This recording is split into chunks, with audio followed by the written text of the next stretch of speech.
درود به همه شما. به تریبون بزرگ و بدون سانسور خوش آمدید. جایی که میفهمی تنها نیستی، جایی که هیچ صدایی بی صدا نمیمونه و جایی که آدم‌ها با تمام خستگی و درد و خشمشون میان تا راه حلی برای آزادیشون پیدا کنن. اینجا تریبون آزاد مردمیه.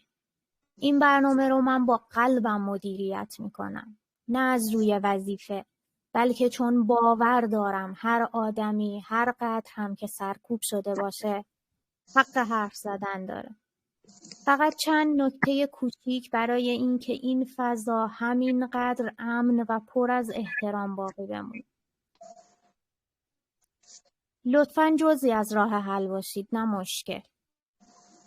لطفاً وسط صحبت همدیگه نپرید. هر راه حلی حتی کوچیک میتونه میهنمون رو نجات بده. خواهش میکنم پیوی هیچ کس در این لایو نرید. نه برای تشویق، نه برای تهدید، نه برای تبلیغ. چون اینجا یک فرصت برای شماست. پس از اون به درستی استفاده کنید. به خاطر حضور سنین مختلف اجازه بدید احترام ستون این جمع بمونه. اگه دوست دارید حرف بزنید فقط دکمه درخواست رو بزنید. من یکی یکی صداتون رو وصل میکنم. سپاس از حضورتون. میکروفون در اختیار شماست. بفرمایید.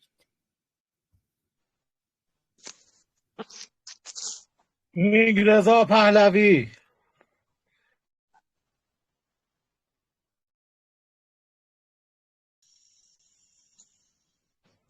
کار جمهوری اسلامی دیگه تمومه. کار جمهوری اسلامی دیگه تمومه بچه‌ها. آماده باشیم که شاهزاده میخواد بیاد ایران.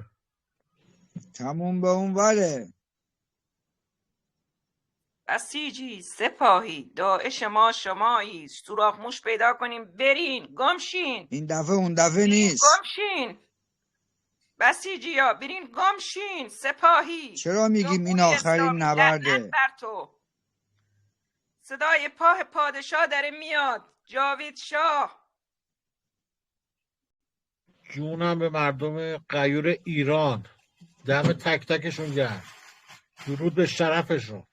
زجه بزن ارزشی موشعلی، پادشاهمون زجه داره بزن میاد، فرار موشعلی، کن. داره میاد پهلوی. زجه بزن موشعلی، داره میاد پهلوی. ارزشی هر بزن. درود به همه دوستان. جاوید شاه، مرگ بر کلیت جمهوری اسلامی. سخنم را با کلیت ارزشی دنبال سوراخ موش بگرد. درود بر دارم خانم. صحبت میکنم. همیان گرامی لطفا رعایت بکنید.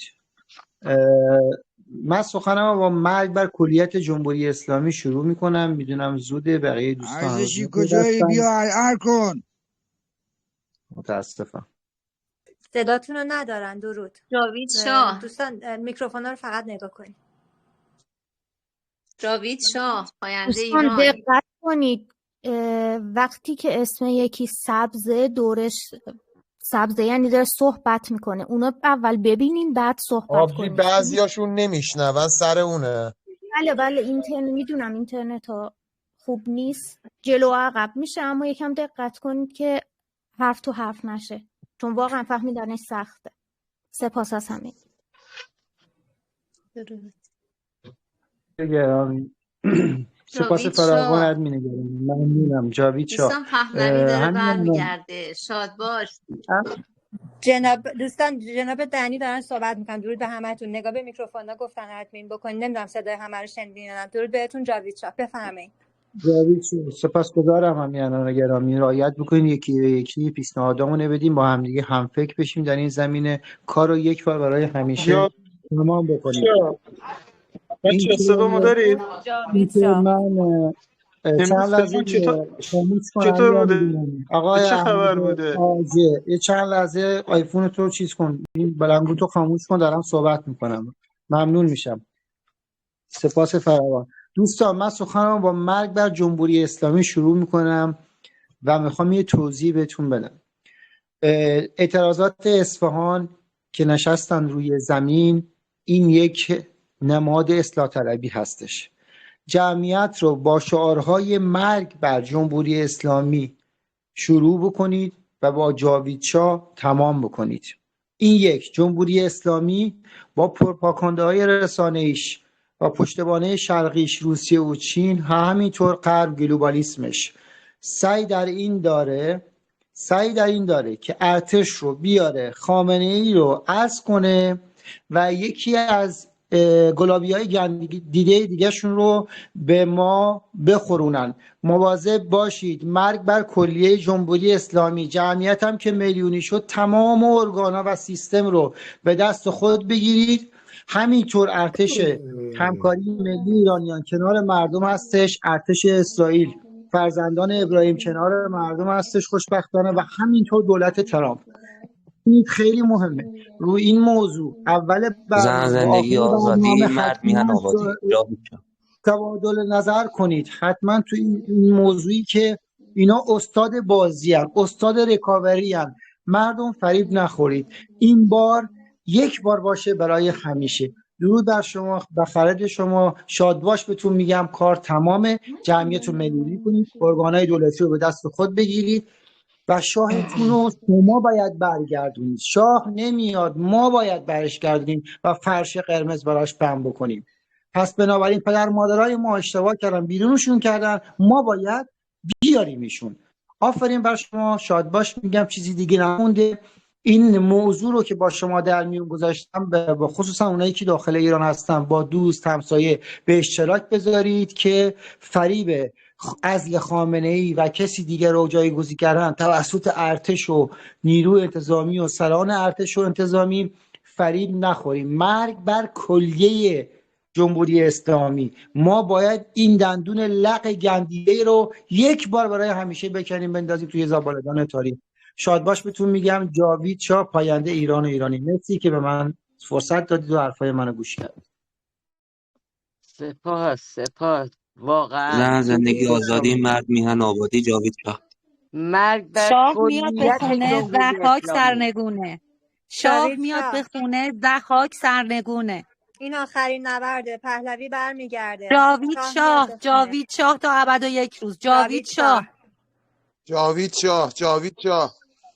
من آقا میتونم یه چیزی صحبت کنم؟ جاوید شاه. دوستان من چیزی دارن میتونم یه چیزی بگم؟ این اینستا بولد میکنن. اجازه هست یه لحظه؟ یه چیزی دارن توی این اینستا بولد میکنن که برای فقط پول و اینجور چیزا دارن استوری میکنن که مردم تفرقه بندازن، فقط بگم به خاطر پول و اینجور چیزا. نه، ما میخوایم کلیت گرانی نظام، دارن میکنن. کلیت هشتگ نظام. گرانی برای آره، هشتگ گرانی. لطفا نه هشتگ ما فقط اینو نکنید. گرونی، نمیخوایم. ما میخوایم از اینا خسته شدیم، میخوایم پاشونو بزنیم کلا. آخر طول مجاهد اومد گفتش که معیشت نمیدونم فکر معیشت باشید. این خبرها نیستش. چه اصراری به دیگه نفهمن این سه فاسد. یعنی خود آخونده فهمیده این سه فاسد ول نمیکنن. چه اصراری به نفهمی دارن. اگه با همون خشمگین برخورد کردن دیگه باید ما هم دیگه بزنیم ناکوتشون کنیم دیگه. آماده باشید دیگه. من یه چیزی میخواستم بگم دوستان. درود به بفرمایید. همتون. درود به همگی. شاد باش میگم. این اتفاق قشنگی که تو این 2 روز داره میفته و هممون از ته قلبمون خوشحالیم و تبریک میگم به همه. چیزی که هست، ما اینو باید بپذیریم. الان ارتش واقعی ایران مردم ایران هستن. ما ارتش واقعی ایران هستیم، نه نیروهای انتظامی، نه نیروی ارتش، نه سپاه. هیچ کدوم از اینا الان با مردم نیستن. تنها کسی که دلش برای خاک این کشور، برای آبادی این کشور میسوزه، ما مردم هستیم. پس ما ارتش واقعی ایران هستیم. جوری باید رفتار کنیم که یک ارتش رفتار میکنه. پشت هم باشیم، متحد باشیم، نترس باشیم، از چیزی نترسیم، بریم تو دل دشمن تا ایشالله سفره اینا رو برای همیشه بر بچینیم از کشورمون. ممنون ازتون. هاشونو بریزیم تو شکمشون. دوستان من یه عرضی داشتم خدمتتون، اجازه هست بگم؟ بفرمایید. من امروز رفته بودم برای یه کاری بیرون، بعد دیدم که این نیروهای سرکوب 4 طرف، حالا اون قسمتی که ما هستیم و نمیخوام بگم، اونجا گرفته بودن. بعد من از کنار اینا رد شدم و ایستادم، همینطوری نگاهشون کردم. بعد دیدم اکثرشون مثلا انگار مال کشور افغانستان بودن، چهرهاشون به اهالی افغانستان میخوردش. بعد یه سریاشون دیگه یه ضلع دیگه میدون بودن، رفتم اونجا این همین لباس سیاها، بعد با اسلحه و اینا ایستاده بودن، رفتم بهشون گفتم که تا دیر نشده بیاین سمت مردم. بعد گفتن که ما برای امنیت اینجا وایسادیم. گفتم کدوم امنیت؟ بعد دیگه یواش یواش دیدم خودشون هم درد دل کردن و گفتن ما خودمونم حقوق آنچنانی نمیگیریم، مجبوریم اینجا وایسادیم. میخوام بگم که اصلا اون هیمنه اینا هم ریخته. دقت کنید خودشون هم خیلی تمایل ندارن که به مردم حمله کنن. یعنی من همینطور ایستادم، خودشون هم بدون اینکه به من حمله کنن صحبت کردم. منم بهشون گفتم که تا دیر نشده برگردین سمت مردم رو نزنین. بعد میگفتن نه ما نمیزنیم. یعنی اکثر مردم مثلا فکر می‌کردن اینا کیان با این اسلحه ها اینجا وایسادن. ولی من اینو 100 نفر تعریف کردن بچه‌های ما که بیرون. اجازه هست یه نکته بهتون بگم؟ اجازه هست؟ بفرمایید. اینا دارن تهران رو تعطیل کردن که مردم برن شمال. خیلی باید مردم آگاه باشن که این کارو نه ما نمیریم. ما خودمون الان تهران هستیم. من بچه‌ها میگن ما دارن یه اصلا کار جایی کنن نمیریم. تعطیلی بشه تهران خالی بشه. ما باید کف خیابون آبچی نباید دیگه ول کنیم دیگه. این سری باید دیگه برادرامون بخوان وسط کف خیابون کتک بخورن بعد ما بریم شمال، مگه میشه؟ اون عزیزاتون جون ناموستون، اونایی که میشنون، اونایی که چیز میکنن بگن به دور اطرافشون، بگن که نرن دیگه، بمونن دیگه. مثل اون داستان قبل که اسرائیل زد ایرانو همه گذاشتن فرار کردن شمال نشه داستان دیگه. این سری باید تکلیفمون رو مشخص کنیم. یه روز بچه‌ها دووم بیارن اسرائیل میاد به کمک. یه روز فقط یه روز انشالله. میخوام بگم اینا خودشون هم دیگه اون نیروی سرکوب نیستن. ما خودمون 1401 رفته بودیم، اینا چنان میزدن، مثلا دختر من چنان زدن، ولی امروز حتی من مسیرم اون سمت نبود. گفتم بذار برم از جلو اینا رد بشم. حالا صلاح نبود مثلا من چیزی بگم چون کسی نمیومد جلو. بعضیا خب حالا همینطوری رد میشدن. من قشنگ رفتم نگاهشون کردم. بعد گفت خانم چرا ما رو اینطوری نگاه میکنی؟ گفتم آخه یعنی تو چند قسمت میدون بودن. به یه سریاشون اینو گفتم، به اونایی که لباس سیاه بودن گفتم بیاین سمت مردم. قشنگ برگشت گفتش که فکر میکنی ما چقدر حقوق میگیریم؟ گفت ما به خاطر 15 میلیون اینجا وایسادیم. ولی نگاه میکردی مثلا هیکل و اون اسلحه و اینا. بعد دیدم نه اصلا هیچ، اینا خودشون هم دلشون میخواد انگار مردم بیان مثلا تموم بشه. واقعا اینجوریان الان. من با نظر شما مخالفم دوست عزیز. کسی که تا الان توی این لباس مونده و تو این شرایط هم میاد برای اینکه برای 15 میلیون، خب این خاک بر سری اون طرف رو نشون میده که به خاطر 15 میلیون این لباس کثیف رو تو تنت بکنی، اسلحه دستت بگیری که بخوای رعب و وحشت برای هموطن خودت ایجاد کنی. اینهایی که الان من معذرت میخوام دوستان، معذرت میخوام واقعا. اگر من جای اونا باشم اون لباس آتیش میزنم، شده بیکار میمونم، نون خشک میخورم، ولی از اون لباس خودمو در میارم. اتفاقا اینا جزء بی‌شرف‌ترین هان. اینا دقیقاً جزء همونایین که تا لحظه آخر وایسادن پای این کار. میخواستم بگم من منظورم اینه که نباید بترسیم ازشون. بانو چند لحظه فرصت میدید.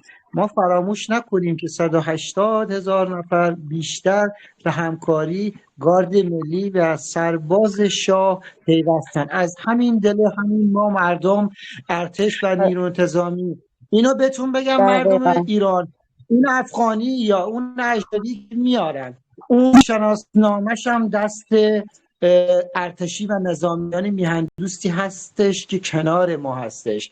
اونا همشون رصد میشن و همشون ثبت میشن و همینطور سربازان اجرایی با تکنولوژی‌های پیشرفته، پهپادهایی که تو جیب میره، اون گروه‌ها که سرکوب رو پودر میکنن. نگران هیچی نباشید، فقط شعارها جمعیت میلیونی از همدیگه دعوت بکنید با خانواده ها بیرون. جمعیت که میلیونی شد تمام.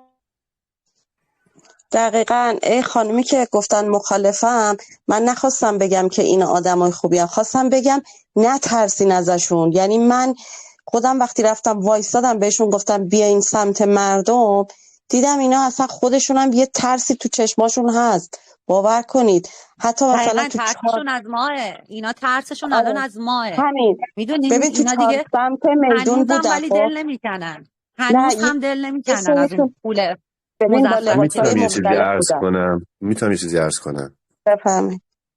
عرض کنم که این حالتی که شما دارید میفرمایید یک دلیل دیگه داره، به خاطر برخورد و نوع برخورد حکومته که فعلا داره سعی میکنه به صورت کجدار مریض به قول معروف یه جوری شرایط رو جمع کنه، هم به خاطر شرایط سیاسی که وجود داره، به خاطر فشار خارجی که هست. اگر حکومت ببینه که نمیتونه اوضاع رو کنترل کنه، قطعا نوع برخورد همین سربازهایی که به شما این حرف رو زدن با شما متفاوت خواهد شد. ببین تو این این مورد شک نقطه نکنید. ببینید تو این نقطه شهر ما تهران هستیم، تو این نقطه به این صورت بود. من دارم ویدیوها رو میبینم مثلا تو بازار یا جاهای دیگه دارن میزنن. میخوام بگم خیلیاشون از درون مثلا پاشیدن. من خب وقتی داشتم رد میشدم، من خودم رشتم روانشناسی، زبان بدن اینا رو متوجه میشدم. مثلا همین افغانستانی که من میگم نگاهشو از من دزدید، همه رد میشد، من وایسادم همینطوری یه سر تکون دادم که یعنی مثلا برای چی وایسادی هموطن تو البته به افغانی نه، اینجوری سرمو که تکون دادم دیدم نگاهشو از من دزدید. بعد رفتم اون سمت با لباسای مختلفن، یه سریشون بسیجی هن، یه سری سپاهی هن، یه سری نیروی انتظامی هن. ولی این لباس سیاها نمیدونم مال کجا بودن. همین لباس سیاها میگم من وایسادم گفتش اینطوری به ما نگاه نکنید. نوپو چی هن؟ چی نوپو هن؟ آها. میخوام بگم مثل قدیم نیستن، هیمنشون ریخته. ما یه نه ذره دووم اتفاقا اصلا بیاریم. نمیتونی شما چنین فکری کنید. ببین وقتی شما دشمنت رو کوچیک ببینی قطعا کار بزرگ براش انجام نمیدی. یعنی ما اصلا یک قدم هم نباید عقب بیاییم. نه کوچیک که موضعی نمیبینیم، که بعد داره خودم از چرا کسایی ببین هستم واقعیت که اینه که اینا دشمن میدونم. ما یه همه میگن دشمن به خاطر سختیه. ترسشونه. از به خاطر دشمن محمود ما یه دشمن در ترسشونه. سختیه نمیاد دوستان. اصولا. ولی میترسن، بازم دارن از ما میترسن. به خدا من امروز ترس رو تو اونا وجودشون میترسیدن میدیدم. نمی اومدن. اصلا در به حال هیچ حالا من کدومشون نمیدونم. رحم نکنید، به هیچ نه کدومشون. هیچ من که معمول خوبی نداریم ما تو این نه مملکت. نه نباید رحم کنیم. اتفاقا من تو ویدیو که نگاه میکنم مثلا بزنید مردم میرن به بترکونیدشون. سمتشون، مثلا خب ما که حالا خانوم هستیم، میگم این آقایون کاش بگیرن اینا رو بزنن، چنان بزنن که نتونن بلندشن. به اون مرحله نرسیده. وقتی دست رازی به سمت آره مردم بکنن، مردم دیگه این سری میترکوننشون. دقیقا. بعد بعد مردم هم دیگه مردم اینا انقدر 1401 نیستن. بفهمید. بله. اینا همه اینقدر آگاه پس شدن. فطرتن که میدونن الان خشم مردم چقدره و میدونن که بله حق با مردمه. کاملا دیگه مشخص شده همه چیز. اینا با بله وجود این باز هم موندن حتی با ترس. پس این نمیتونه آفر اینا رو تبرئه کنه. بانو هر کسی سناخته تا منو الان مونده زدن. دیگه از ماها بانو نیست. دوستان بانو سناخته به منو زدن. نظر داشتیم من صحبت فقط تو پایین خیابون نشده اومدن بودن کافی انداختن نیست. بیرون. ما باید سعی بریم کردیم چند بار سمت چند از مجلس، آقای بریم سامان یه 4 تا به چند از وزارتخونه آقای رو سامان بگیریم. اجازه اینا بدید. فایده نداره فقط تو خیابون فحاشی کنیم هم دیگه رو بزنیم.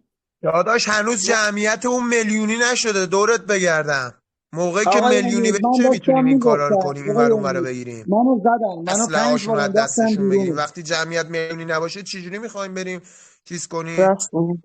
من امروز یه نفر بودم، همه رد میشدن میرفتن، من بانو نمیتونستم را کاری کنم. صدای منو دارید؟ بانو را صدای من بله هستش؟ بله خب بله لطفا بله بذارید منو زدن، منو 5 بار انداختن بیرون.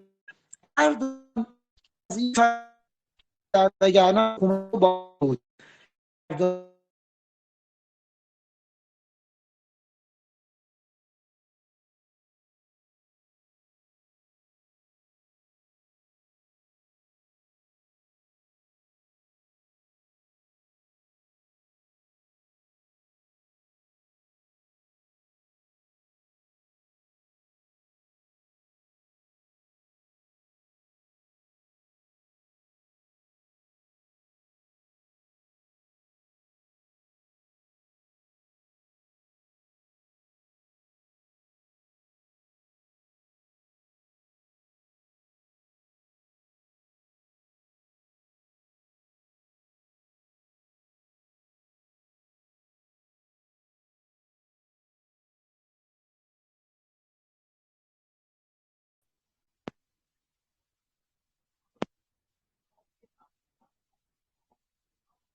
صدا نمیاد.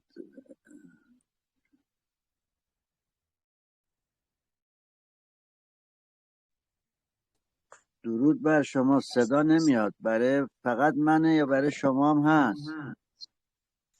دوستان لایو اوکیه، میتونین صحبت کنین، ارتباط اون دوستان قطع. صدای شما رو داریم آقا. دوستان یه خورده کمتر صحبت کنن، ما که به بقیه عزیزانم بدن. الان کسی نیست، بفرمایید صحبت کنید.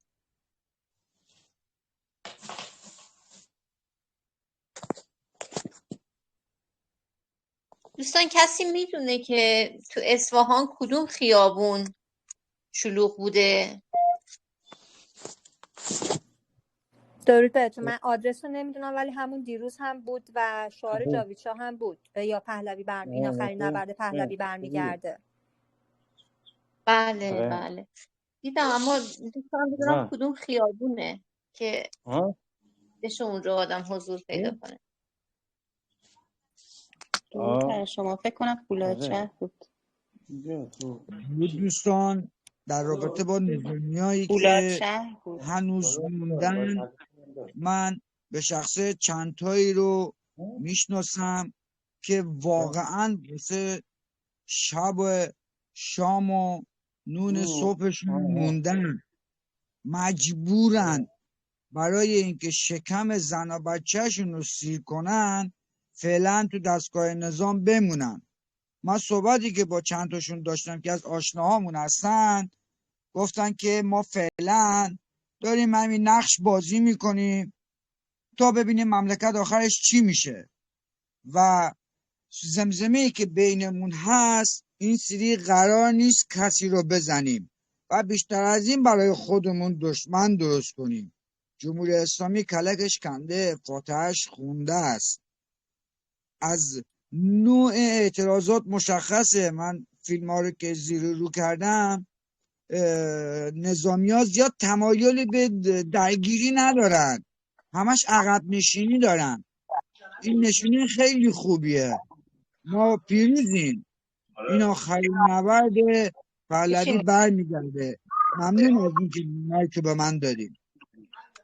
جسارتا این تفکری که شما میفهمین از بستگانتون دارن که ببینن اوضاع چه میشه، این دقیقا نونه به نرخ روز خوردنه. یعنی نشستن وسط میدون ببینن نهایتا به سمت چپ منتهی میشه یا به سمت راست. اگر واقعا هدفشون همراهی با ملت و مردم ایرانه، باید یک سره بکنن. نمیشه که بین بشینی و ببینی نتیجه به نفع کدوم تیم تموم میشه. باید طرفشون رو مشخص کنن. این وسطی بازی نمیکنن که مثل یار اضافه همینجور با هر تیمی بخوان باشن، یا این طرف یا اون طرف. تموم شد. درود بر شما. درود بر شما. امیدوارم حال دل همتون عالی باشه. خبرها که دیگه همتون شنیدین دیدین. حالا اتفاقات خوب قطعا و یقینا خیلی خیلی زودتر از اون چی که اصلا فکرشو بکنید میفته.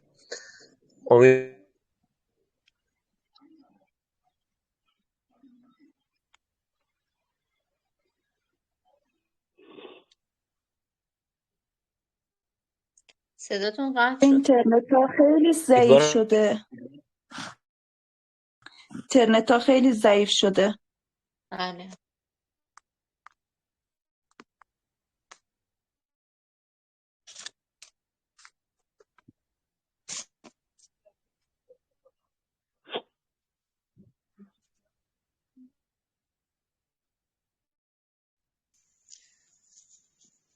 دوستان اینترنت رو افتضاح، به شخصه چند بار میرم بیرون میام داخل. جاوید شاه پاینده ایران 10 دفعه منو پرت کرده بیرون. 91 روز. ارزشی هر کاری بکنی نمیتونی. این آخرین نبرده. ارزشی بشنو. جاوید شاه، درود بر همگی. جاوید شاه پاینده ایران.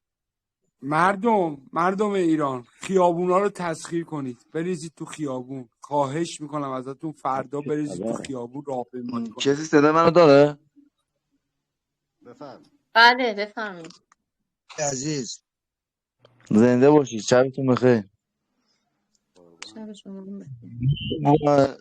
اول از همه باید واسه گذر از این رژیم جمهوری اسلامی باید از اعتقادات پوسیده‌مون گذر کنیم. اسلام و جمهوری اسلامی رو اول درون خودمون باید نابود کنیم تا به اون آزادی کامل برسیم. هیچی مثل انسانیت و خردگرایی نمیتونه ما رو به تکامل برسونه و اینکه بعداً مردم به خودشون بیان که چی میخوان تو این زندگی، تو این مملکت. حرف دیگه نبود، همین رو خواستم بگم خدمت شما. ببخشید ما از جمهوری اسلامی گذر کردیم، الان بشینیم ببینیم که چیکار باید بکنیم. همه مردم دارن میان تو خیابون. الان فکر کنیم، الان وقت فکر کردن نیست، الان باید هممون بیایم بیرون، جمعیت میلیونی رو شکل بدیم. این چیزا رو فکر نکنید اصلا بهش، مردمم به بیراهه نکشید. نه من متوجه منظورم نشده. میگم اون چیزی که این جمهوری اسلامی رو نگه داشته اعتقاداته، اون اسلامی که قرآن و محمد و این چیزاست که این جمهوری اسلامی رو نگه داشته. ما باید اول اون رو تو ذهن خودمون نابود کنیم، بعدن اون وقت که به این نتیجه رسیدیم که این حکومت از این اسلام و اینا دارن استفاده میکنن، اون وقت مردم با اطمینان قاطع بیان بیرون. منظور من اینه. همه کسانی که ما توی این گروه آره، به هستیم اسلام بقیه نداریم، میرسن، بقیه هم به این ما نتیجه کاری به میرسن. اسلام نداریم. اما الان شما فقط تو پیرو خیابون شاه باشید، ببخشید شما اگه پیرو شاه باشید میفهمید که شاهمون گفته اسلام دین اینا به خودشون ربط داره. ما داریم جمهوری اسلامی رو از بین میبریم، کاری به مذهب کسی نداریم که بخوایم الان بشینیم فکر کنیم که مذهبمون که از بین بره. نمیدونم مذهبمون رو چی کار کنیم. نه دیگه شما اصلا مثل خیلی ببخشید دوست میخوام. خب این جمهوری اسلامی با اسلام که شما افکار که اسلام رو پیجت مرد بارانی، یه لحظه گوش کن. تمام شد دیگه اون بحث. نه دیگه تمام شد دیگه، از ادامه ناآگاهی ندید این رو. مرسی. شما داره دوست عزیز تمام درود شد زمان دیگه. محمد شما رضا شاه فقیه. ببخشید بچه زمان اجازه میدین محمد رضا نگین بار فقیه اجازه میدید هم من نماز جوابشون رو میخون بدم، هم عذرخواهی میکنم. حتی مکه هم رفت.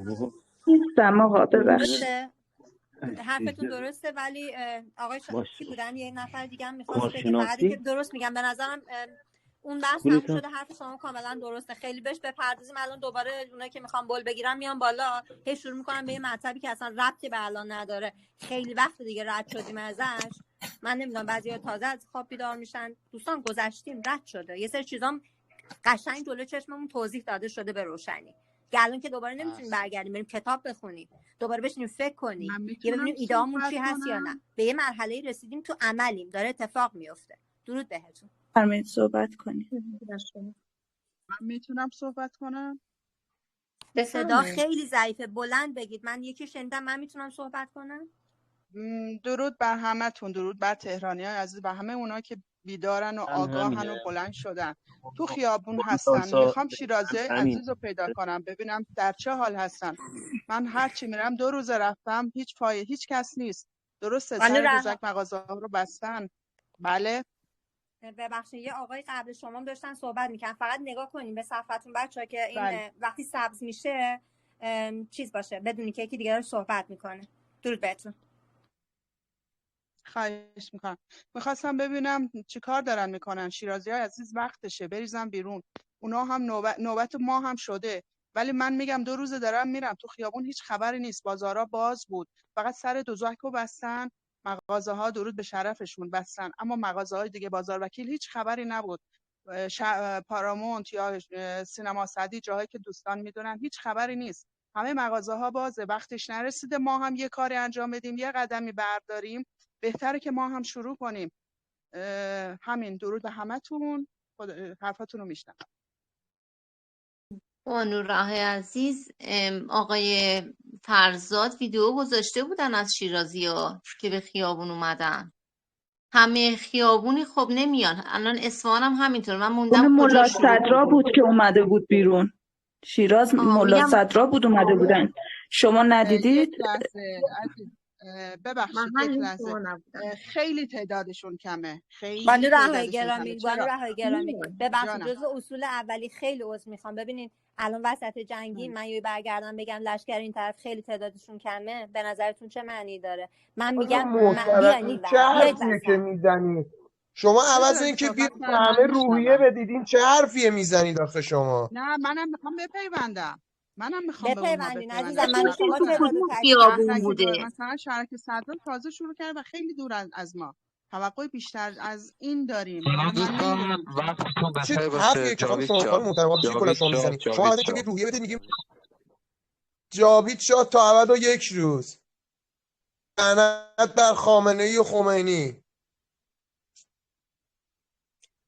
بانو رها میتونید بپرسید کدوم خیابونا بوده. کسانی که دیدن بهتون میگن یا مال محلشون بوده. منم منتظر همینم ببینم تو اصفهان کدوم خیابونه که اونجا باشم منم بتونم یه خیلی کاری بکنم. منتظرم، ولی نه خدا شاده، یعنی هر چی تو این استا، توی تلگرام، هر من جا که بگم نگاه یه چیزی میکنم بانو همین رهایی بده. عزیز، دوباره تکرار این که ببخشید ندیدم درست نیست. فقط یه چیزی ببینید، کمترین کاری که میتونیم بکنیم این که مثلا حالا با بریم من تو خیابون باشم، ببین دیگه یه ماشین اگه میخوام روشنش کنم یا میخوام قدم بزنم، حضور من شما چند نفر دیگه کنار من، اون گارد جاویدانی که وجود داره شروع میکنه به عمل، اتفاقی میفته. نمیتونم وایسم یه گوشه. ببینید دیگه الان وسط کاریم، وایسم یه گوشه نگاه بکنم خیلی کمترین نیست که تو خونه لاغر من دیروز نشینم. کلا تو میدونی خیابون بودم خانم، کامل خیلی تو خوب، خیابون عالی. بودم. ولی خب وقتی که تو درود خیابون بر بودین دیگه لطفا نگید چیزی ندیدم، بگردید که پیدا کنین که ببینید. من با چشمام میگردم، با دماغم بو میکشم، نفس میکشم که پیدا بکنم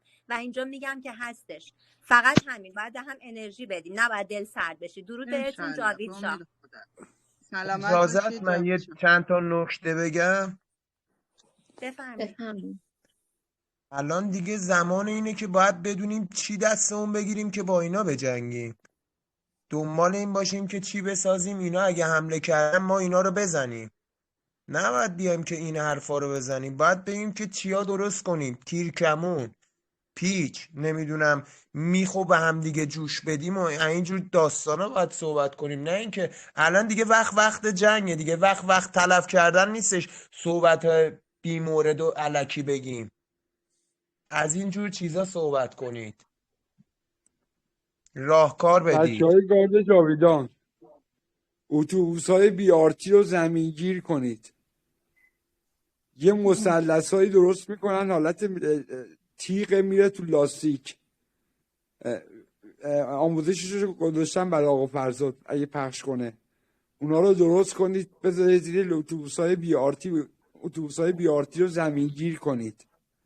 تا میخم به هم دیگه جوش بدن، تو جیبشون بزنن که اگه موتورا سمت مردم خواستن برن که مردم بگیرن، اون میخا رو بریزن زیر لاستیک موتورا، یا روغن تو جیبشون باشه بریزن زیر لاستیکا. تا میتونید اتوبوس‌های بیارتی رو زمینگیر کنید. مردم بریزن تو خیابون راهپیمایی کنن، با اتوبوس نتونن جایی برن. دوستان یکی دو هفته پیش هم فکر میکنم یه نفر اینا گفت که از خطای بی آرتی برای نیروهاشون کلا میخوان استفاده کنن که اینها رو ساختن و خط بی آرتی گذاشتن. میتونیم روغن موتور بریزیم که اصلا اتوبوس و هیچی نتونه اون مسیر رو بره، ماشین شخصی هم که نمیره اون مسیر رو. بعد یه چیز دیگه، این میتونیم تو بطری نوشابه، تو بطری‌های کوچیک بنزین بریزیم جاهایی که خیلی شلوغ میشه و مثلا میبینیم به صف ایستادن موتورای سرکوبگر، به صف ایستادن یا چیز کردن شخصی باشن، میتونیم بنزین رو به نظرم به طرفشون بپاشیم، کوکتوب مولوتوف درست کنیم. کوکتوب مولوتوف، شیشه نوشابه، شیشه توش بنزین میریزیم، کوکتوب مولوتوف باید درست کنیم. سرش هم دستمال میبندیم، آتیش می‌زنیم، پرت کنیم روشون. برای همه راحت نیست. برای من که یه خانومم میتونم مثلا یه تو کیسه پلاستیکی بنزین بریزم یا تو بطری نوشابه‌ای بنزین بریزم بعد یه جوری باشه که مثلا آدم بپاشه طرفشون، اما یه فندکی یه چیزی باید روشن بمونه طرفشون پرت کنه آدم. من فکر کنم این به خیلی نظر خرابه. من نمک با فلفل هم خوبه تو جیبت باشه، وقت میان طرف مردم بپاشی تو چشماشون. زنم اینجا جسارت کنم به بچه‌ها. من 401 کف خیابون بودم، کوکتل مولوتوف پرت می‌کردم روشون، 1000 تا هم گاز اشکاور خورد تو صورتم. من از تجربم دارم میگم. درود بر شرفتون، این عالیه. اما من تو فکر خودم که مثلا کوکتل مولوتوف خب نمیتونم درست کنم، اما اون عالیه، اون که دیگه درود یه برگ بهتون. برنده است و مثل واقعا همون به موقعی کار که میاد. ایده درود بر خیلی میدادین، یاد بدیدم بد نیست به مردم. مثل همون موقعی که ایده عزیزم میدادین ببخشید بچه‌ها صدای منو گفتن داری؟ ایده همدیگر رو رد نکنین، ایده فقط اضافه کنین. خب مثلا بله یه چیز کوکتل خوبه، بله بعد چیزای دیگه خانومایی که مختلف هستش نمیتونن دیگه. آره خانومایی که نمیتونن از این کارا کنن، این چیز هستش، پونزه الو چیه، پونز هم میتونن بریزن ترقه‌های زیر لاستیکای دستگاه موتورا. ترقه‌های دستاز هم خیلی جالبه. اونا هم تو استادیوم استفاده میکردن مواقعی که داداش تماشاگرها پرت میکردن. الان نمیشه تو این وضعیت اکری سرنج پیدا کرد داداش گلم، باید از قبل تهیه میکرد، آدم نگه میداشت. آره ولی میگم منظوری که برای خیلی‌ها این راحت ترین به قول چی میگن کاربرده که میشه انجام داد. کوکتل یه خورده سخت میشه، شرایط تهیه‌اش هم مشکله، ولی اون راحت تره. حداقل میتونیم بگیم که یه حریمی ایجاد میکنه برای اون افرادی که به هر حال دارن تظاهرات میکنن تا نتونن بیان جلوتر این نیروهای انتظامی جمهوری اسلامی. همه اینا رو که میگیم اجازه هست تهش من صحبت تعدادمون کنم؟ که زیاد باشه هیچ کاری نمیکنن، یعنی هیچ کاری تو نمیکنن. چیزا لیدر خوب خیلی مهمه. نمیشه این وسط لیدر پیدا کرد دیگه، همه باید یعنی خودشون لیدر ببین خودشون آقا، یه باشن. نفر آقا اکیپای 10 نفره 15 نفره، یه نفر آقا بذارید مخصوص این کار. همه کف خیابونن، بذاریم همه کف جاویدان خیابونن. باشن میشه، اما مثلا کسی که تنها کار میکنه یا اعتماد به کسی نداره، یه خودش این وسط باید به جمعیت بپیونده، فقط بپیونده و شعارهای ضد به خدا من حکومتی واقعا نمیدونم، جاویدان. به خدا اگه تو هر خونه ای رو بری بگردی کم کم یه دونه سلاح هست. مثل خود من. تمام شد رفت. داداش غریبه من نیستیم که خودم اگه میخوایم داداش واقعا من باید خودم بریزیم تو خیابون. آماده به رزمم. همینجا به همتون قول میدم. دوستان درود خدمت یه چیزی تمام یادتون نره، عزیزانی که تو دستمال لایو خیس. حضور دارن. اجازه میدید؟ بفرمایید بانو.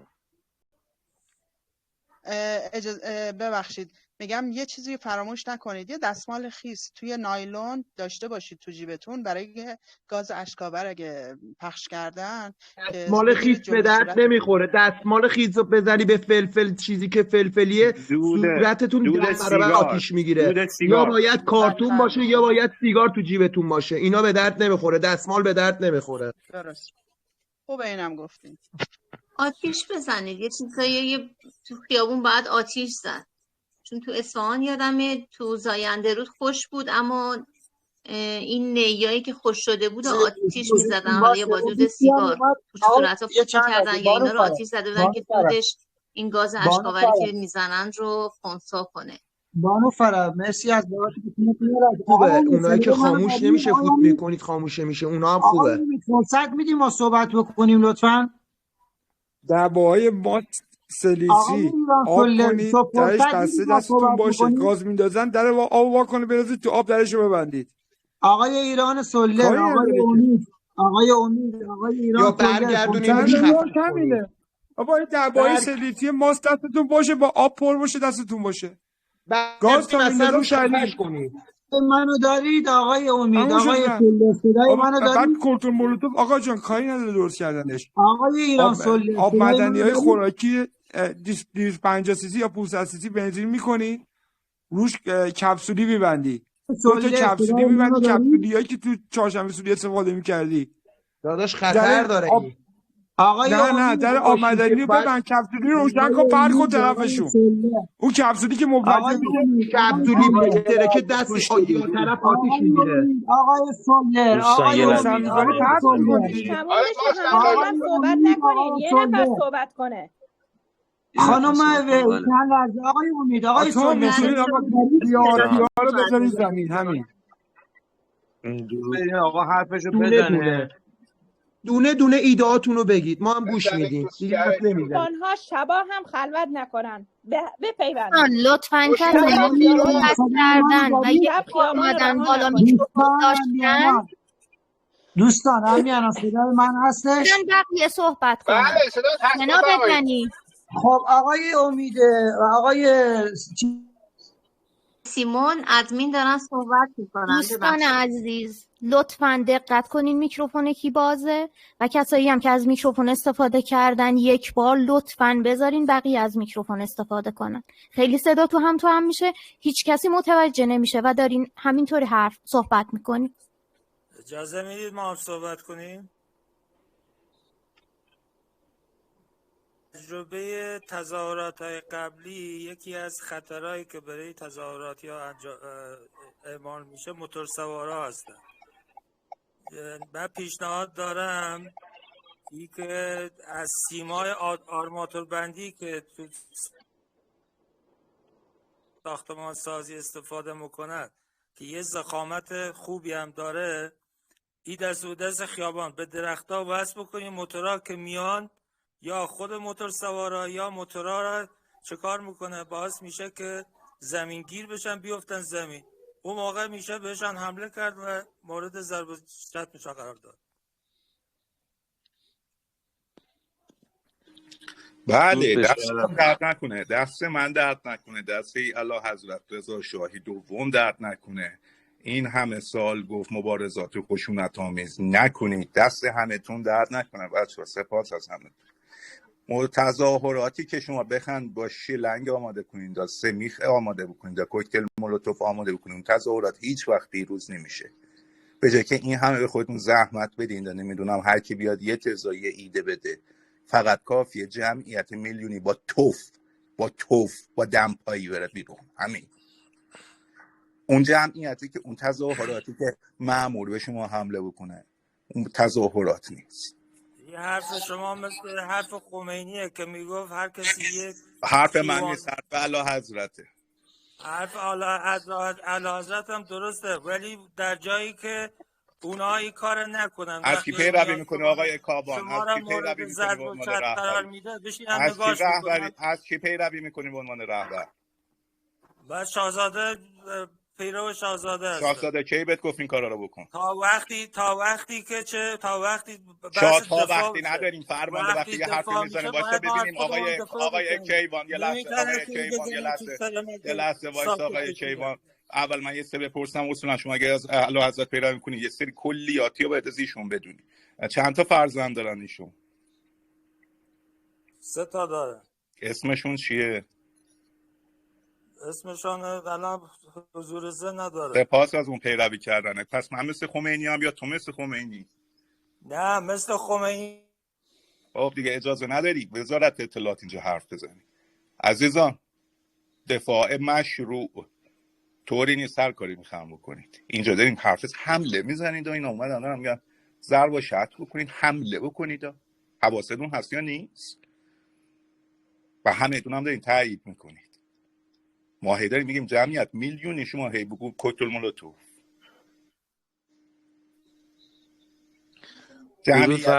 تظاهراتی که این چیزا رو بخوان توش آماده بکنید، اینقدر مطمئن باش تعدادتون کمه که میخوان این کارا بکنید که با زور کوکتل مولوتوف اینا یعنی بتونید یه حرکتی بزنید. شکست میخورید.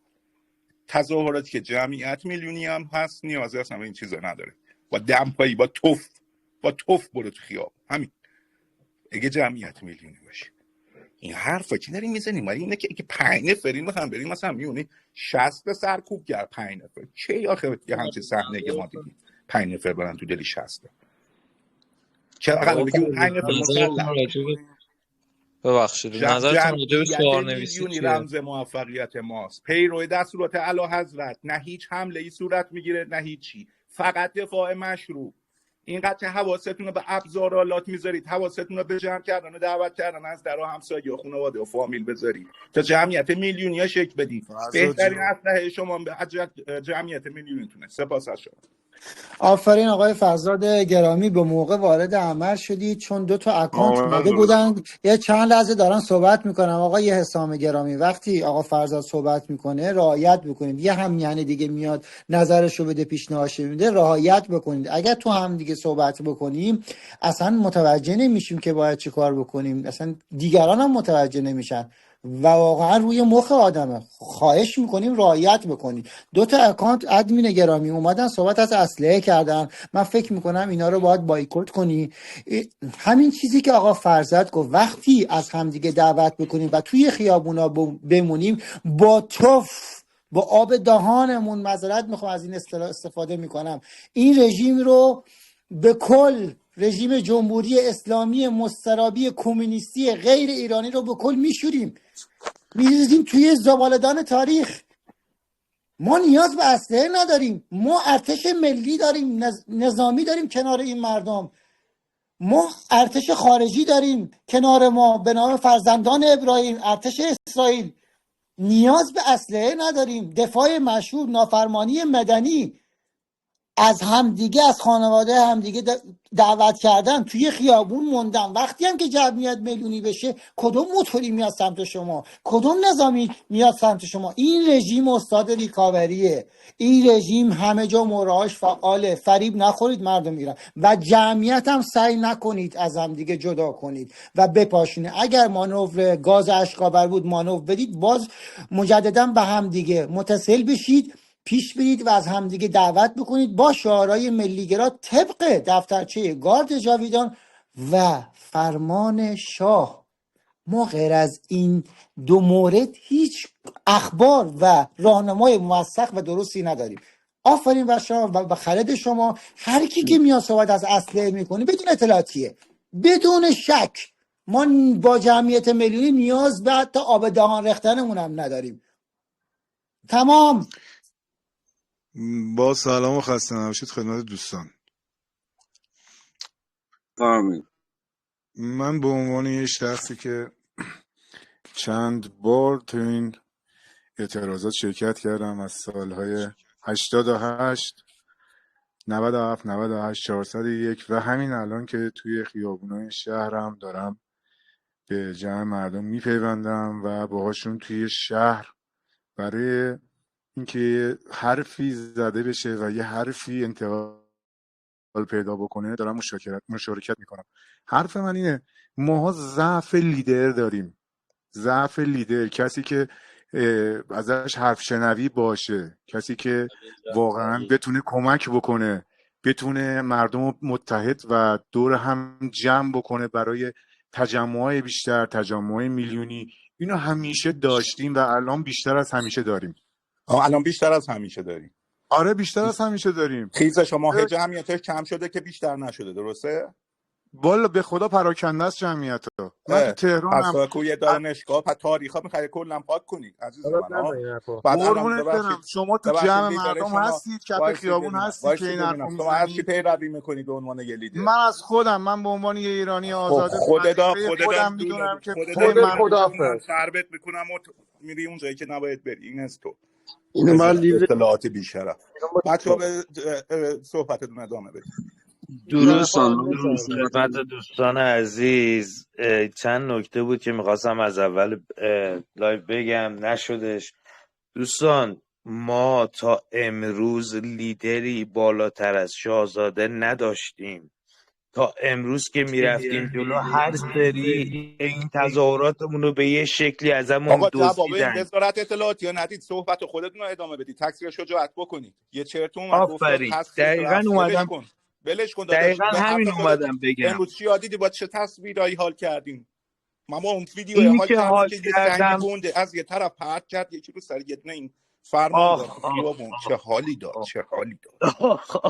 گفتی ببین همینه شجاعت. یعنی همین شجاعت، یعنی پشت هم وایسادن. میگه لیدر نداریم. لیدری که اون وسط وایساده رو بهش اطمینان نمی کنید، پشتش وای نمیستید. وگرنه هزاران هزار تو همین بچه‌ها من دیدم وایسادن دارن آقا شعار دارم میدن میگم این بحث هیچ ولش کمکش کن، دارم نمیکنه. میگم این لیدره ولش کن قربون شکلت اینا. ای بابا چند بار بده که سوراخ گزیده بشی، ول کن دوست من. نه منظورم چیز دیگه ای بود. اصلا می‌خواستم تو بگم که نباید جوابت من یه اطلاعاتی بیای بدی. من اینجا حذفشون نشستم، اینجا حذفشون میکنم که شما نخره نمیشی بزنین روشون، به تکلیف بس شجاعتتون بپیوندید برسی. رو چشم. ما الان درود بالاتر از شاهزاده نداریم، همه مردم دارن شاه پادشاهمون رو صدا میکنن. همین منوال رو پیش بریم، به امید خدا خیلی زودتر از اون چیزی که فکر کنیم پیروزیم. فقط فقط فقط فقط حرف اول آخر اینه، پشت همدیگه باشید. اگر تنهایی زنگ بزنید دوستاتون هم بیاد. شما خودتون شروع کننده تجمع باشید، نگاه نکنید کوچه خیابونی مثلا تنهایی. زنگ بزنید دوستاتون هم بیاد، با همدیگه راه برید تو خیابونا، برسید به بقیه، با همدیگه شکل بدید، خودتون تظاهرات رو شکل بدید. ما باید منتظر باشیم یه جا شلوغ باشه؟ خودمون باید شروع کننده باشیم. ما خودمون از خودمون باید شروع کنیم، نباید منتظر کسی باشیم برامون کاری بکنه. فقط همین، پشت هم باشیم. این دفعه تموم کار، این دفعه نباید دست بذاریم همو ول چیز نکن. بشه. همه باید پشت هم دیگه باشیم، اصلا نذاریم به هیچ عنوان این مسیر از راه به در بشه و با اون چیزی که میخوایم. تو این چند ساله این همه زحمت کشیدیم، این همه کشته دادیم، این همه داغون شدیم، کتک خوردیم، همه اینا رو این سری با پیروزی، این سری با پیروزی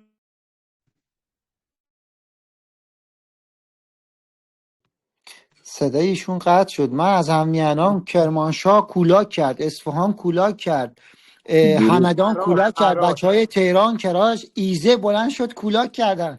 بچه ها همه ایزه، جا بچه دارن های بلند میشن کرمانشاه، به امید خدا. آقای امید فرصت بدید دیگران هم بیان نظرانشون بدن. از کرمانشاه امروز غوغا کردن، از همدان. ببین من از فرانسه دارم صحبت میکنم، بابا تو ضربه داری صحبت میکنی، عزیز دلم فدات بشم، بیا یه چیزی بگو که کمک کنه به این مردم، به این لایف، فدات بشم.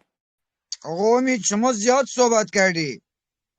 آقا درود و عرض ادب و احترام خدمت دوستان یه تجربه داشتیم امروز. ما داخل شیراز اومدیم داخل خیابون، یگان ویژه اومد. یگان ویژه دقیقاً جمله که به ما در اومد گفت آقا ما هم با شماییم، باهاتون هیچ کاری نداریم، هر کار دوست دارید بکنید. خیلی باعث دلگرمی بود. تایید میکنم. درود دوستان، این شب بحث بر رو همگی خوش، خسته نباشین. بذارین صحبت کنم. دوستان از 6 عصر داخل خیابون بودم، همه منتظر این بودیم که یکی بیاد بالا. نسل جوانهای 15-16 ساله، دختر و پسرها این ماجرا رو شروع کردن. شهر ما همی گلباران شد به جاوید شاه. شمال، جنوب، غرب، شرق، کل ایران الان جاوید شاه رو میخواد، جاوید شاه رو میگه. بله، این دوستی که اومدن گفتن دقیقاً درست گفتن. نیروی انتظامی، نیروی نظامی به هر عنوانش داره تمرد میکنه، چون خودش داره حقوق حداقلی میگیره، چون خودش این زجر رو داره میکشه، چون خودش میدونه که اینها صاحب این مملکت نیستن، دلشون به حال این مردم نمیسوزه. اینو به چشم خودم دیدم. نسل جوان شروع کننده قیام امروز بود. دوستان حمایت کنین. هر کسی هستی، هر جای ایران هستی، هر زمان که هستی، بیاین داخل خیابون. هیچ قدرتی بالاتر از قدرت مردم نیست، هیچ صدایی بالاتر از صدای جاوید شاه نیست. جاوید شاه. دوستان من میتونم یه نظری بدم؟ به نظر من اینکه شاهمون گفتن که به اعتصابات و اعتراضات سراسری بپیوندین، این من قسمت اعتصاباتش رو خیلی به نظرم داره کوچیک فرض میشه. ما اگر هممون یک هفته از کارت بانکی استفاده نکنیم و هیچ پولی رو با کارت ها جابجا نکنیم، ما بزرگترین کمک رو تونستیم بکنیم به تمام کسایی که میخوان اعتصاب کنن، مثل همین بازاری ها. اینو گفتم در نظر داشته باشید، این نظر من هستش. ممنونم. درود بر شما. دوستان اجازه هست؟ من نمیتونم بلند صحبت بانو کنم. فرد درود، حالتون خوبه؟ اجازه میدین یه لحظه شما من صحبت کنم؟ ببخشید عزیزم، مایکو دادن دست من، اجازه میدید؟ جناب بفرمایید. علی پوزش بخوام، بانو فرح تازه هم عمل کردن، اگه اجازه بدین بعد بانو فرح میشه. درود بر شرفتون. جا داره تبریک بگم، شاد باش بگم. ملت غیور ایران خلاصه 3 شبه که شروع کردن. دوستان اگه یادتون باشه من گفتم دی شروع میشه. الان میگم 22 بهمنو نمیبینن اینا. به خاطر اینکه نیروی انتظامی، سپاه، بسیجی، ارزشی، حالا هر کی خیلی ازشون ریخته شده و اومدن پشت مردم وایسادن. از امشبم خبرهای بیشتری میشنوید. خبرهای خوش داریم براتون. گروه گارد جاویدان از امشب بسیار بسیار زیبا و هدفمندانه کارش رو انجام میده. من امروز تونستم یه چند تا پست بفرستم برای جناب زهرین. نمیدونم ایشون گذاشتن تو کانال یا نه، ولی ازتون خواهش میکنم، تمنا میکنم، شما در خیابان هستید، حتما عینک، ماسک، لباس سویشرتی که میپوشین یا کاپیشانی که میپوشین، یک لباس دیگه هم اضافه بر سازمان زیرش بپوشید که اگر شما رو شناسایی کردن که نمیتونن بکنن، چون جمعیت ما فعلا چندین هزار نفر است. اگر احیانا شناسایی شدین سریعا لباستون رو جابجا کنید. ازتون تمنا میکنم یک بطری کوچیک سرکه سفید همراه خودتون داشته باشید. ازتون تمنا میکنم به این حرف رو گوش بدید. درود عزیزان من، بهتون بانو فرح، آرزوی سلامتی دارم. اگه از درود اول بر لایف شما جناب اومده زهرین. بودید ما جواب این چیزایی که گفتید گفتیم و گفتیم مردم زیاد تو این چیزا اینا دیگه تکرار شده. یه بچه 2 سال هم میدونه مثلا چطوری باید بره بیرون. مهم الان جمعیته. اینقدر حرف از شناسایی یا تکثیر ترس اینا نزنید. آموزش داده شده، چند سال مردم بله میدونن باید چیکار کنن. بله، این درود حرف بر خواهش میکنم شرفتون. از این تریبون به نفع احسنت و در رابطه با تکثیر شجاعت و دعوت به جمعیت میلیونی که با توف با دمپایی بسمونه. اصلا نیازی به توپ نیست. جمعیتی که این 3 روز داریم میبینیم فعلا بازاریا بوده، ولی گوش بدین عزیزای من، از فردا مردم از کوچیک و جوان به این گروه ها میپیوندن. حواستون درود بر گول شما. حرفای این و اون رو نشنوید. ببخشید من از همدان آنلاینم. یه چند دقیقه دیگه اینترنت ما قطع میشه. اگه اجازه است من این صحبتی بکنم. بفرمایید آقا علی. پرچم همدان بالاست. بفرمایید آقا علی. اجازه است من صحبت بکنم؟ ببخشید. بله آقا جناب علی علی بفرمایید. بفرمایید. آقا فرزاد اگه میشه تا میتونید از همدان حمایت کنید. همچنان بچه‌ها تو خیابونن همدان. من خودم الان رسیدم خونه. وضع همدان خیلی خرابه. از روز اول همدان شلوغه. وضعیت خیلی خرابه. خود پیج مخابرات همدان اعلام کرده تا 1 ساعت دیگه اینترنت رو میخوان قطع کنن من همدانو. خیلی وضعیت خیابونای همدان خرابه. فقط اگه میتونید تا میتونید از همدان حمایت کنید. یکم پخش کنید همدانو لطفا. درود بر شما. درود دوستان، من میتونم صحبت کنم؟ درود بفرمایید. درود دوستان، درود بر تک تک معترضان ایرانی، درود بر پادشاهی خواهان ایران. دوستان خیلی عالی، اعتصابات شکل گرفته، اعتراضات شکل گرفته. من الان تنها خواهشی که دارم از هر طریقی که میتونین انرژیتون رو داخل فضای مجازی تخلیه نکنین.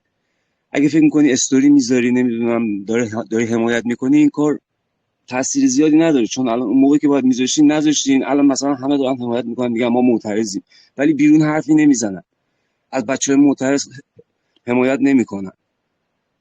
به کوچکترین اعتراضات محل که به محل زندگیتون نزدیک بپیوندید. بچه‌ها لیدرهای کف خیابون سعی کنید اگه شرایط خوب بود راهبندون به وجود بیارید، اعتراضات شما به وجود بیارید. بچه‌ها ما واسه این کار آموزش دیدیم. حمایت کنید از اعتراضات مردم ایران. درود بر شما. نه ما کدوممون واسه این کار آموزش دیدیم واقعا؟ من درک نمیکنم.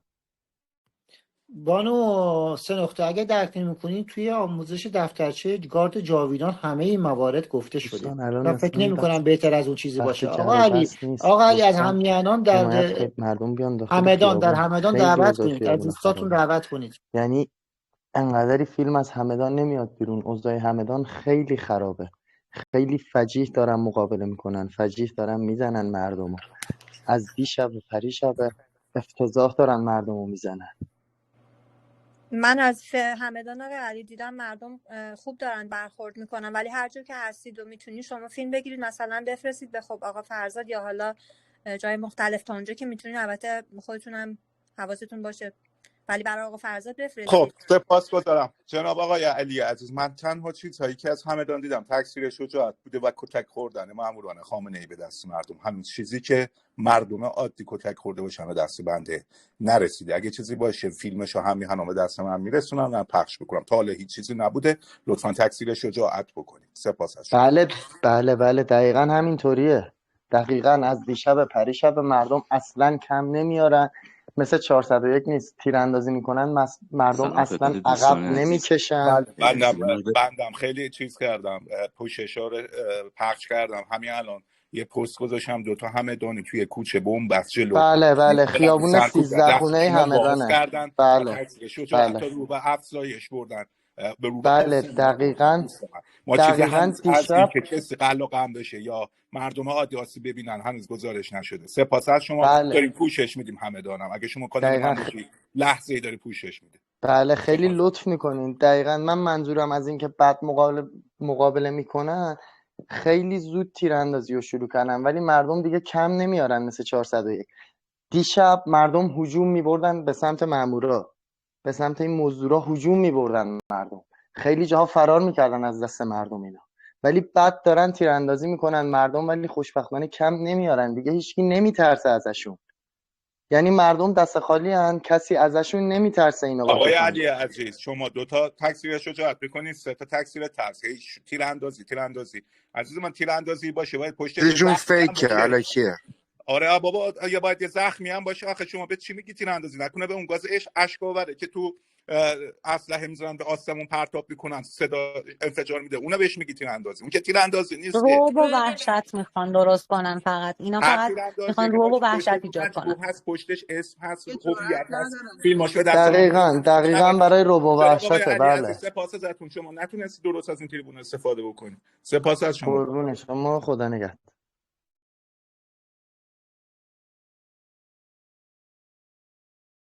عجب روزی بوده امروز. تو دانشگاه چی فکرشو میکرد بیان بگن این آخرین نبرد پهلوی برمیگرده؟ تو دانشگاه امیر کبیر، بقیه دانشگاه، تو دانشگاه صنعتی اصفهان امروز دارن میگن مرگ بر سفاسد ملا چپی مجاهد. همه شهر رو دارن میگن جاوید شو. بعد یکی اومده اینجا و ما میگه ما لیدر نداریم، ما میدونم 20 سال فلان. بزنید تو دهنه هر کی اومد این حرفو زد. بچا نشینید من بیام همش بالا تذکر بدم. خودتون یه پا شاهین دوستان، بیان بزنید تو دهنه هر کی بخواد تکثیرش رو ترس بکنه. ما هر چی داریم میبینیم از پیروزی مردم ایرانه، به روایتی تصویر، فکت، ثانیه به ثانیه. من پیرم در اومده نخوابیدم هنوز 48 ساعته هی دارم برای شما کار میذارم ببینید. حقیقتی که نمیتونید منکرش شین که. اتحاد همبستگی کولاک کردن آقای زرین، از آقا بچهای نداشتیم، کرمانشاه آقا دعوت میکنیم. ترکوندیم. ما چه تو خیابون مردم میگفتن جاوید شاه سال 401 خیلی کم بود. الان فقط دارن پهلوی صدا میزنن. خامنه ای تو گوری که هنوز نکردیمش داره میلرزه. همه چی به دست ماست، فرزاد همه جان چی به نفع ماست. من نمیدونم این وسط چرا دوستان یهو میان حرف تیراندازی، نمیدونم ماسک، نمیدونم میخ سپاهی یا موتور کلوتوفا، نمیدونم ول کنید دوستان. بچه‌سین فقط دعوت بکنید، به جمعیت اضافه بکنید. سپاس از شما. پرچم شیر و خورشید، تصاویر شاهنشاه، پرچم شیر و خورشید. پرچم شیر و خورشید هویت ایران و ایرانی شاهنشاهی ایران. تصاویر شاهنشاه رضا شاه دوم پهلوی لیدر، رهبر و فرمانده شماست. یک کلام ختم کلام. درود، بیاین صحبت کنیم. آقا داریوش صحبت کن. آقا فرزاد جان داریوش. میتونم اجازه دارم؟ بله بله بفهم آقا داریوش. درود بر همه عزیزان میهم پرستان. آقا این فقط جمعیت میلیونی، بعد این جمهوری اسلامی دیگه نیروی سرکوب نداره. شما الان این خیزش، این قیام ما با بقیه فرق داره. این سیستماتیکه. الان تو همین پایانه همکاری ملی خیلی از نظامیان به این کارزار پیوستن. بعد بعضیا میان میگن اسلحه. اونا خودشون اسلحه دارن، اون نیروی نظامی اسلحه داره. من خودم دیروز یه دونه پیام خوندم، طرف نظامی پیام داده بود مردم بیان میلیونی بیان، اگه اونا زدن ما هم میتونیم بزنیم، ما اونا رو میزنیم. نظامی بود طرف. مردم فقط بعد میلیونی بیان. بعد اینا اصلا نیروی سرکوب ندارن. بعد اسرائیل قاسم کتلت رو زد. قاسم کتلت کسی بود که اگه بود اون خیزش 401 اینجوری ادامه طول نمیکشید. تو جنگ 12 روزه بیشتر سردارا رو زد. این سردارا فکر کنید کارشون چی بود؟ کارشون آموزش نیروی سرکوب بود. اینا رو الان همه رو زده. حزب الله رو زده. من میخوام خدمتتون بدم یه لحظه صدای منو اگه همگی میشنوید یه لحظه سکوت اختیار بکنید. یه خبر مهم رو من خدمتتون بدم. برای تا چهارشنبه پنجشنبه اگر نتونن این قم رو، یعنی این جمعیت رو جمع بخوام بکنن، قراره که اینا بخوام به اسرائیل حمله بکنن که بعد اسرائیل بخواد برای حالا دفاع یا حالا هر چیزی این تهران رو بزنه و اینها بخوان تهران، مردم از ترسشون بخوان تخلیه بشن، یعنی بخوان برن تو شهرهای اطراف. این شکلی میخوان جمعیت داخل تهران رو بتونن کنترل بکنن. فقط اگر صدای من رو دارید لطفاً اگر بمبی اومد رو سرتون، اگر موشکی اومد رو سرتون، اگر اتفاقی براتون افتاد، تهران رو خالی نکنید، فرار بانو نکنید. مریم اجازه بدید ادمین صحبت کنه. نگهداری. آقای دنی یه لحظه وایسید، اجازه بدید. منبع شما چیه در رابطه با این همه خزعبلاتی که گفتید؟ صحبت من رو میفرمایید؟ نه ببینید این چیزیه که الان منبعتون چیه این حرفی که زدید؟ که قراره بزنم، قراره مردم رو میخوان اینجوری بترسونن برن. یه منبع موثقی هستش. دقیقاً یه منبع موثقی هستش که میشه گفتش که من حسابی روشون نمی‌کنم. نه روشون حسابی نمیخوام من بکنم. اصلا آدمی نیستم که روی این حرفا بخوام حساب بکنم. من خاله سغرا که شما نمیتونه بیای باشی یه تریبون که اینقدر بیننده داره دریوری بگید که فدای شما.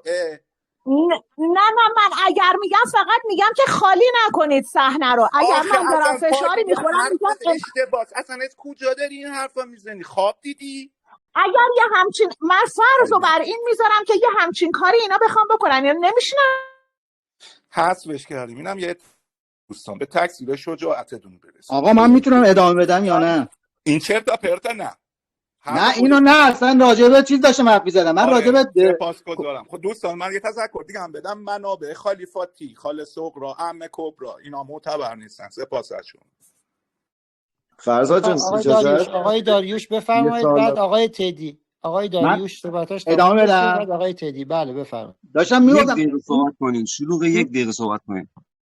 چشم. این من سریع صحبت میکنم. اسرائیل تو جنگ 12 بیشتر سردارا رو زد. این سردارا کارشون سرکوب بوده.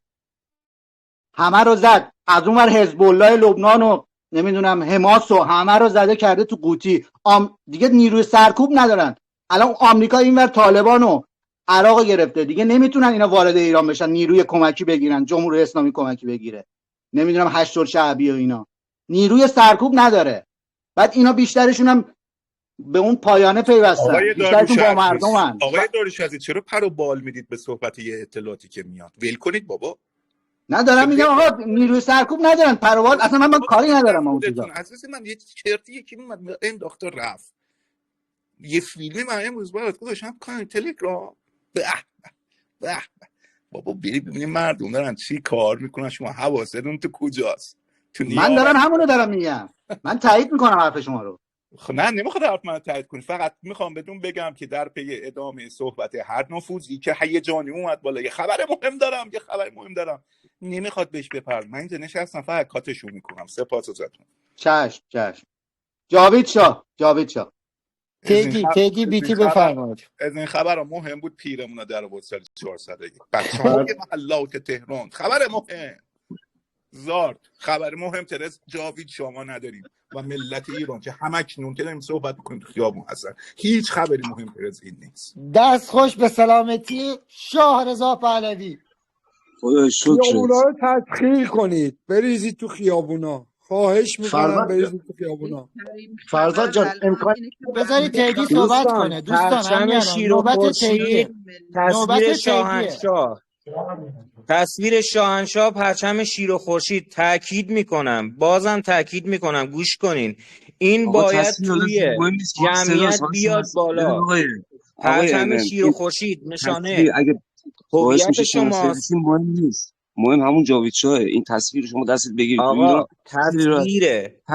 تصویر شاهنشاه، پرچم شیر و خورشید نشانه هویت شما و فرمانده و رهبر و شاهنشاه شماست. تکثیر شجاعت کنید. فقط تراکت هایی که چاپ کردین و همه رو بیارین تو جمعیت. اینا خودش تکثیر شجاعته. منبع آبگرم کنم بذارین کنار. مرسی. تدی صحبت کنه. تدی فرزاد جان از ایزه محبت میکنید یه خبر بذارید، چون خبرهای مبنی بر این بوده که بعضی از اماکن دولتی هم تسخیر مردم در اومده. اگر امکانش هست یه اخبار از ایزه منتشر کنید، چون میگن اینترنت هم قطعه. سپاس. تایم اخبار فکر کنم حتما میپردازن دیگه. الان تایم حرفه. یه دقیقه هر کی میتونه صحبت کنه. باید پرچم شیر خورشید رو پخش کنید تو جمعیت دیگه. پرچم رو بگیرید عزیزان. این ایزه من 2 تا تصویر گذاشتم ازش. اینترنت هم 100% قطع نیست. لطفاً اینقدر خبرای چرت و پرت نگین دوستان. 20% اینترنت ایران ضعیف شده، قطع نیست، همه جا هم دسترسی دارم. اگه خبری بود حالا به دست من رسیده بود و گذاشته بودم در رابطه با پرچم شیر و خورشید و عکس فرتوده اعلی حضرت هم خدمتتون میگم فقط آماده نگه دارید تا جمعیت میلیونی نشده بالا نیارید دوستان. سپاس ازتون. دقیقاً.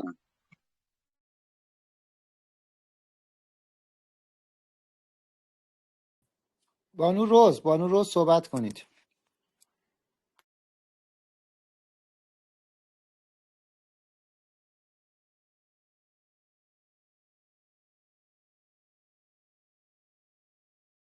دوستان کاش یه جایی بود که پرچما رو خریداری میکردیم برای ما که بلد نیستیم درست کنیم.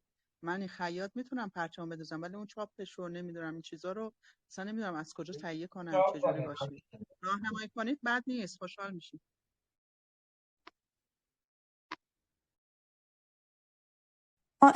چیزشو طرز تهیهشو تو کانال تلگرامی آقا فرزاد گذاشتم، میتونید از اونجا ببینید که با رنگ و با چیز درست کردیم. دقیقا. بچه ما الان فقط جمعیت میلیونی میخوایم. فقط جمعیت میلیونی بزرگترین سلاح ماست. از هر راهی که میتونین جمعیت متعرض اضافه کنین. درود. اکانت نف بچه ها رو هماهنگ کنیم، مدیریت کنیم، یک نفر صحبتاشون کنه. خیلی دوست دارن. از کرمانشاه کولا کردن، تهران قوقا کردن، رسانه‌های آلمان تمام ویدیوهای شورشی. من ساکم از فرانسه بستم، آماده برگشتم، همه چی اینجا میذارم، با پاسپورت آیدیشون برمیگردم. زنده باد مردم ایران. منتظر اخبار فردام. کار تمام شده. جاوید شاه. به زودی. دوستان نظرتون راجع به شعارنویسی چیه؟ به نظر من هر کی میره سمت اعتراضات یه دونه قوطی این رنگم با خودش ببره، اسپری رنگ، شعار بنویسه رو دیوار. اون هین دیگه کسی از این نیروها حواسش نیست که. درود بچه‌ها. الان منم دارم نگاه میکنم همدان چه قوقایی کردن مردم. دمشون گرم.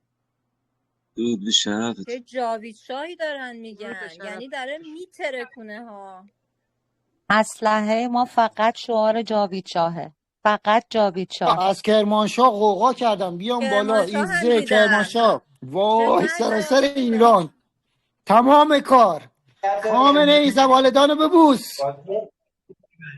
مردم خیابونا رو تسخیر کنید. فولاد شهرم قوقا هست، فولاد شهرم قوقا هست.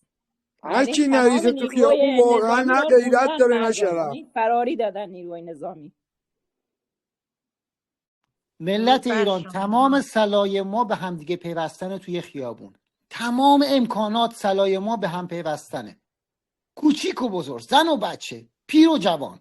جاوید شاه، مرگ بر جمهوری اسلامی. درود بر همگی. صدای منو داری؟ درود بله.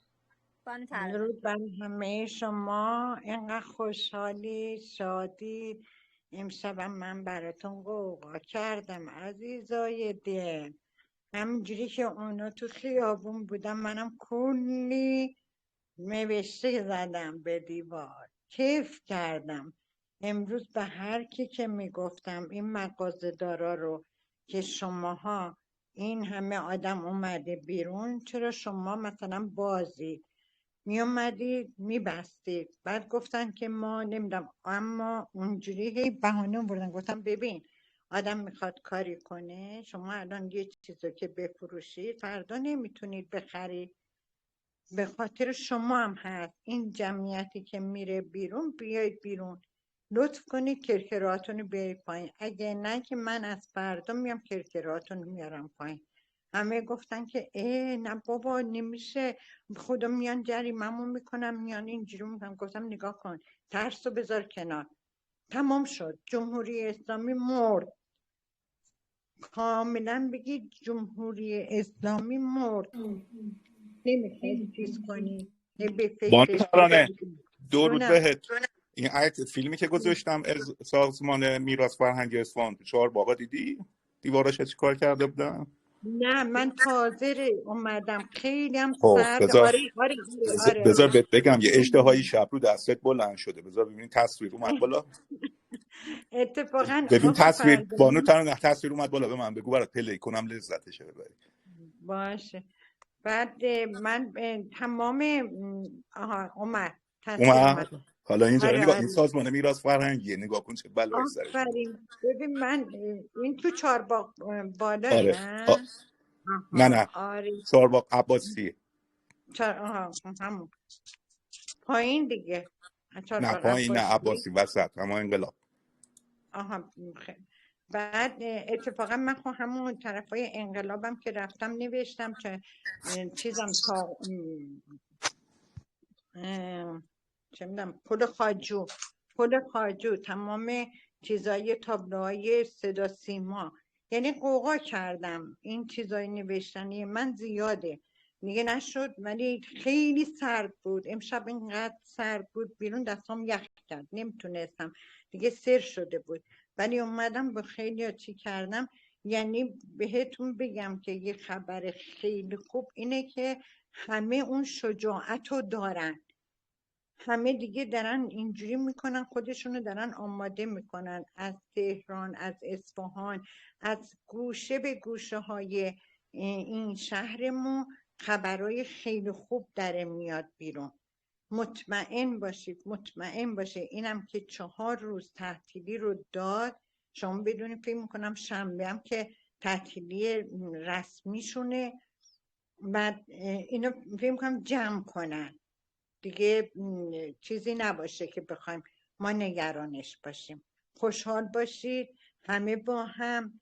جاوید شاه رو بگید، شب با هم بالای پشت بوناتون هر کسی میتونه از هر گوشه ای، از هر نقطه ای شعار جاوید شاه رو سر بده. فقط بگید جمهوری اسلامی، مرگ بر جمهوری اسلامی، کلش رو بگید. کسی نگه مرگ بر دیکتاتور.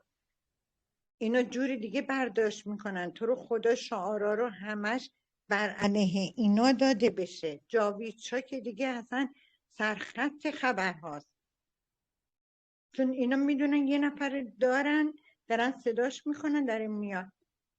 خیالتون جمع باشه. من میگم این دفعه ما برنده ایم. همه با هم بگید جاوید شاه. جاوید جاوید شاه. شاه. جاوید شاه پاینده ایران، ما پیروزیم، ما امید داریم به خودمون. جاوید شاه. جاوید شاه. اینا داره جاوید میفته. شاه. ببین ما نگاه کن دیگه هر کاری کردن پنهان کاری کردن، خواستن سر ما رو کلا بذارن. مثلا دانشجویی که بهش میگن که تو بیا، ببین بچه هایی که کسایی که دانشجو هستی شما فرزندان ما هستی، فرقی نمیکنه. اگه هرچی بهتون میگن زیر بار حرفای منفی اینا نری، شعارای نمیدونم چیزی ندی، یه مستقیم شعار جاوید شاه، جاوید شاه، فقط جاوید شاه. برای برنده ما جاوید شاه، یعنی شاه زنده ما شاهنشاهمون رو برمیگردیم، ایرانمون رو پس میگیریم از دزدان، از غارتگران. تا حالا هر چی خواستن کلاه گذاشتن سر این دفعه دیگه این کلاه سر ما نمیره. شاهزاده رضا پهلوی رو در واتساپ کنید. دقیقاً آقای میمه، ما هیچ کدومون رو نمیتونیم. ببین 46 ساله در این همه یک کوب وایساده ایران، با تمامیت ارزش میخواد. ما الان داریم مهرهاشون رو میسوزونیم. ترانه مهرش سوخته شد، نرگس محمدی سوخته شد، اون سوخته شد، تمام چپول و مپول سوخته شدن. همین بازاریا خودش تو دهنی بود بهشون. این بازاریا خودشون اون موقع 57، یعنی کل این چیز 57 که حمایت کردن از یک آفتابه به دست. بانو ترانه کامیوندارا اتحاد همبستگی اشک شوق دارم می‌ریزم. اعلام میکنن تاکسی. درود دوستان، صدای من هست؟ اجازه میدید صحبت تمام بشه بعد شما بفرمایید. بعد تمام اینا هستن، همه اومدن، ما تعدادمون زیاده، میخوابونیمشون. فقط شما هم دست اونا که دارن شعار نویسی میکنن واقعا کم نذارن. الان خیابونا دست ماه. خدا اصلا من که رفتم اونایی که نوشته بودم پاک نشده بود. این دفعه به قدری من خوشحال شدم گفتم چجوری اینا پاکش نکردن، رنگم نزده بودن، هیچ دست نخورده بود. باید بریزیم تو خیابون. خانم ترانه جانم بفرمایید. فقط تنها چیزی که من الان میتونم بگم اینه که آقا ادامه عقب نشینیم. به خدا اگه عقب بشینیم بدتر از اینا سرمون میاد. دقیقاً همینه. نه یک کوب اومدن بیرون همه آگاه شدن. هیچ کس عقب نمیره. آفرین. هیچ اون کس. واقعا این سری از اون سریا نیست. این آخرین نبرده. الان اومدیم تا انتها هم دیگه هستیم دیگه، برای چی باید عقب بکشیم؟ تلاشمون رو میکنیم، پیروزم هستیم به امید خدا. تلاشمون رو کردیم، بذارید این آخرش حداقل به ثمره بشین. نه یعنی جمهوری اسلامی انقدر احمقه، خودش با دست خودش داره خودش رو نابود میکنه. تعطیل کرده، گفته مردم بیاین. الان تعطیل کرده، میگم به خاطر بهتر اتفاقا همه میان. مردم بریزید تو خیابونا. سپاسگزار تمام همراهان عزیز، سپاس از حرفای خوبتون. برنامه بعدی با اجرای آقای زرین تا دقایق دیگه شروع میشه. تا فردا شب میتونید میکروفوناتون رو روشن کنید. پاینده ایران جاوید شاه. اینم از اتحاد ملی و همبستگی و نافرمانی مدنی. دمتون گرم. آفرین ملت نازنین شجاع ایران زمین. ما پیروزیم، خیابونا رو ترک نکنیم. جمهوری اسلامی جاوید شاه پاینده ایران. خیابونا رو ترک نکنیم. نافرمانی مدنی و اعتراضات با هم شکل گرفته. خیابونا رو داشته باشیم.